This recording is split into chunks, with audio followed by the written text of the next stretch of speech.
Hey guys, Lonewolf here, and today I want to talk about teamwork in Battlefield 4, specifically team communication. Now, I break this down into two parts: working with your whole team, so that's the other 30 odd players on a 64-man server, and working with your squad. Now, working with the whole team would ideally be very powerful and very constructive, but in practice it's more frustrating. There's a whole lot of potential there, but mostly you're going to really struggle to find people who speak the same language and are willing to cooperate with you to devise a wider strategy. Mostly they're just not willing to do any of this, and it's very rare that you'd find people using microphones in the in-game voice chat. So what I like to do is get together an organized squad of my friends, we join together on a TeamSpeak server, and then we join a game and we create a squad.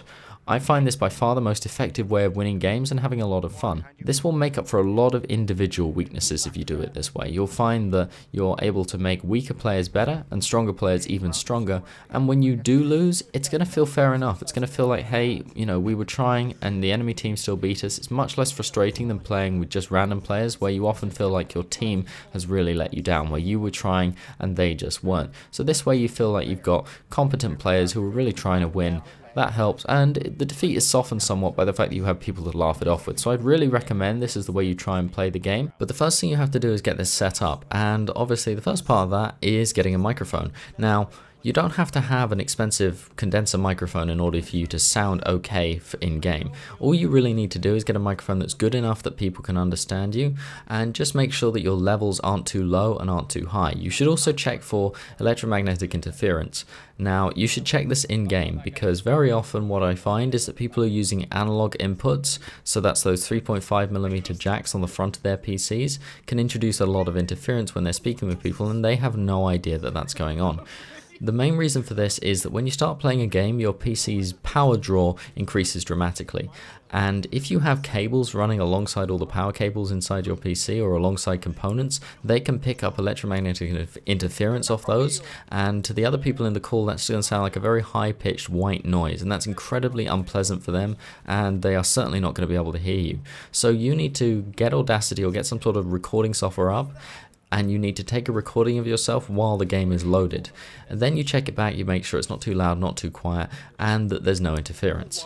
You need to have Skype and TeamSpeak installed on your PC, so that if somebody does invite you to come and talk with them while you play, that you're able to do that. I find you're much more likely to make friends in this way than you will if you just stick with text chat. And lastly, you need to have a willingness to speak with people online. Now, for me personally, I don't have any problem at all speaking with new people joining a new TeamSpeak server. That doesn't intimidate me, but I know for a lot of people, they perhaps feel a bit shy, especially younger teenagers, kids. And whilst I won't comment on at what age it's responsible to join a call with adults, I would say certainly that perhaps 10 or 11 is too young. You shouldn't worry about doing this because you think people are going to laugh at your voice. Now, I know perhaps to some of you this sounds silly, but I really do think from some of the comments I've read over the years that this is an issue. And what I'll say is this: everyone's voice sounds weird to them, but from my own experience, having heard my voice back many times over, you begin to realize what other people thought when they first heard it, which is that providing you're saying something normal, providing you're not ranting and shouting, you actually do sound much more normal than you think you do. So don't worry too much about this. I know teenagers have a tendency to have quite high-pitched moments. Again, don't worry about this because everyone went through that stage in life. You don't need to worry about it. So once you've done all that, all you need to do now is find some people that you're actually going to get along with, and I would say prioritize people who are friendly over just the best players in that server. Really, when you're working as a team, your individual gun skill becomes much less of a factor. Now, the group of people I play with, it does so happen that quite a few of them are fairly high-skill players, but you don't necessarily need to be this way to be incredibly effective. You will be able to defeat far more enemies working as a team than you ever could on your own, and you'll find that the difference is phenomenal. So don't worry too much about everyone being the strongest player. Just get hold of some people that you're gonna get along with, and who are gonna work well together, because teamwork really can make up for a lot of individual flaws. So once you're actually in a game with these people, once you're communicating, you need to know how to give information and how to give instructions as effectively as possible. And whilst I think some of this is going to be fairly straightforward, I think a lot of people could do with improving upon this, including myself, because there should be a prescriptive order in which the information is conveyed and also a time and a place for it.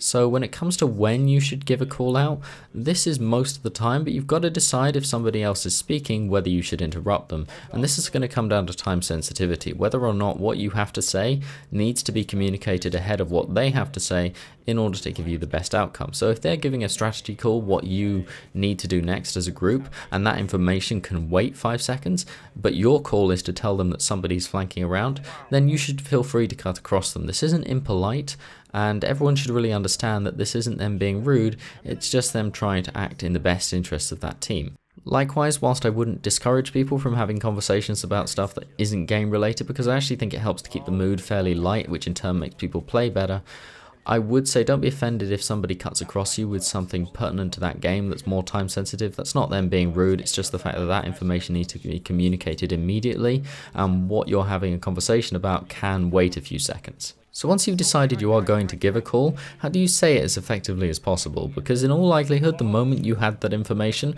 was also the moment it would be relevant to your team. So you have to prioritize what you're going to say, you have to prioritize the most important thing first, and I think this is always position.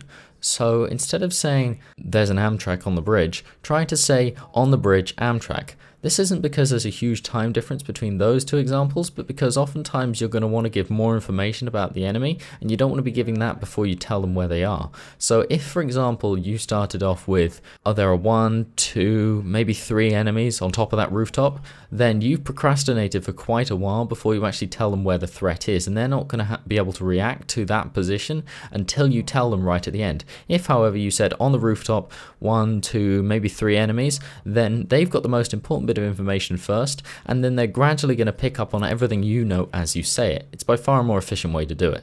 Giving a position call out in Battlefield is not like in COD or in Counter-Strike, where the maps are small enough that everyone can just learn the name for particular parts. They're so large that you're going to have to improvise a lot of the time. So what I find very useful is either to give position relative to my squad mate, or to give a position relative to one of the objectives on the map. I say give it in relative to your squad mate and not yourself, because you don't want them to have to think about where you are before they know exactly where you mean. Especially if you've just been killed and you're giving a call out from the death cam, then you don't want to be saying stuff like, to my 12 o'clock or in front of me, because then they're going to have to work out where you were looking before you were killed, and that's going to be very difficult for them. They're going to have to think back. That just takes too much time. So give the position relative to them, and I find the clock face analogy to be probably the best way of doing this. I think giving degrees is too granular. There's just too much precision to that, and it's going to take them a moment to work it out. I also think left, right, forward and backward is a little bit too vague. Giving points on a clock face is much easier. So you want to say forward, you say 12 o'clock. If you want to say behind you, 6 o'clock. To the left, that's going to be 9 o'clock, and to the right is 3 o'clock. But it allows you to be able to say forward and to the right a bit by just saying 1 o'clock. So I think this is probably the best way of doing it, and I'd recommend that you try and learn these so you're familiar with it, and so that it doesn't take you too long to work out what they mean. This will become very second nature after a little while. So once you've indicated a position, what should you give after that? Well, really as much information as you can, so long as it's relevant. Start off with the biggest threat. So if there's a group of infantry and some armor, then say tank and 3 infantry. And you should then try and give a little bit more detail on as much as you can, really. Especially if you've just been killed, you get a bit of a close-up on them, and you're going to get information on their class and what they're using, but you also might be able to see their teammates, and if you can give it the exact weapon they're using, say something like Ace-23, AEK, M416, MG4, all of these things are very relevant, and you then don't need to talk about what class they're using. You don't need to say MG4 with a support kit, because that's going to be fairly evident to your teammates. But if you don't know what weapon they're using, but you do know which class they are, just because you can see the uniform, then say the class. Any information you can give is useful, but just don't go too crazy. You don't need to tell them what kind of camo they're using, you don't need to tell them that they're using a laser sight, but some attachments may well be relevant. If it's extreme close quarters, and they're using something like a 2x infrared scope, or they're using an ACOG scope, then that information is going to be relevant to your teammate. But if they're just using one of the red dot sights in close quarters, as you would expect, then you don't need to tell them it's a Cobra or a Coyote sight. That information is just surplus to requirement. Ultimately, it's at your discretion how much information you're going to give. It will vary a lot by situation, but let's say, for example, let's take Operation Locker, because it's a fairly easy map to understand. Everyone's pretty familiar with it. Let's say you're moving from A to B, and somebody guns you down using an MG4, and they're just waiting in that kitchen area near B. Now, the callout you should give for that should sound something like kitchen north of B, MG4 watching line to A. That tells them very clearly that they're in that kitchen. It leaves no equivocation for exactly where you mean. It also tells them which direction they're facing and tells them they're using an MG4, which is obviously going to allow them to fire for extended periods of time. It also tells them that somebody is expecting them. It's just a very clear call out. There isn't really any room for somebody to misunderstand that, and it's really going to help your teammates who otherwise could have run straight into their line of fire just like you did. Now in that example it's fairly easy to describe where I mean on the map, and anybody who heard that call out would know where I mean. But what if that isn't possible? What if the enemy's position is more ambiguous, or if you just want to give an urgent call out to one of your squad members? Let's pretend that me and Jester, because I often play with him, are assaulting an objective and I'm downed first. Well, at that point, the first thing to understand is that I now have a lot less to think about than Jester does, because he has to deal with all the things that come along with being alive and trying to survive on the battlefield. I don't, so I need to make it as easy for him as possible. I need to try and guide him through getting the person who killed me and potentially anyone else. So let's say that the enemy is now to the front and to the left of Jester, they head glitch me from behind a box and they're just ducking down to reload.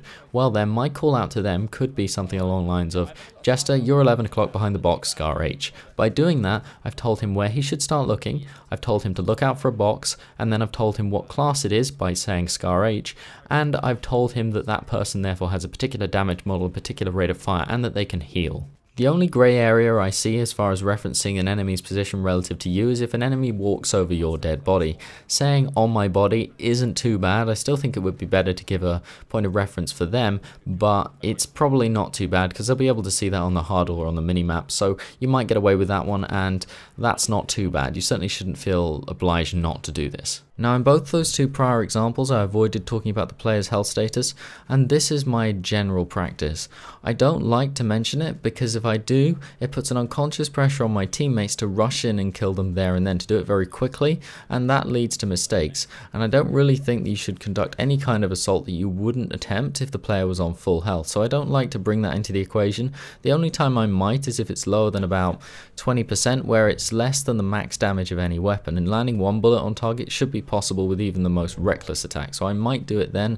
I probably would with some armor, tank or an LAV if they're on 20%, I probably would mention it there, but I would certainly avoid saying things like he's low. That's really bad, because if you do that it's not clear whether you mean 20% or 30%, and whilst there isn't a huge numerical difference between those two values, there's a big difference in terms of the number of shots to kill. When it comes to giving instructions or giving orders and leading, I found that in Battlefield there usually isn't just one leader all the time. It's not like in Counter-Strike where one person is always giving the strat calls and everyone else just has to listen. In Battlefield I found the position of leader is pretty dynamic. It depends upon whoever's in the best position to know what should be done, and having something like a battle screen can really help because it allows you to notice threats faster, and then you're going to be able to tell your team to react.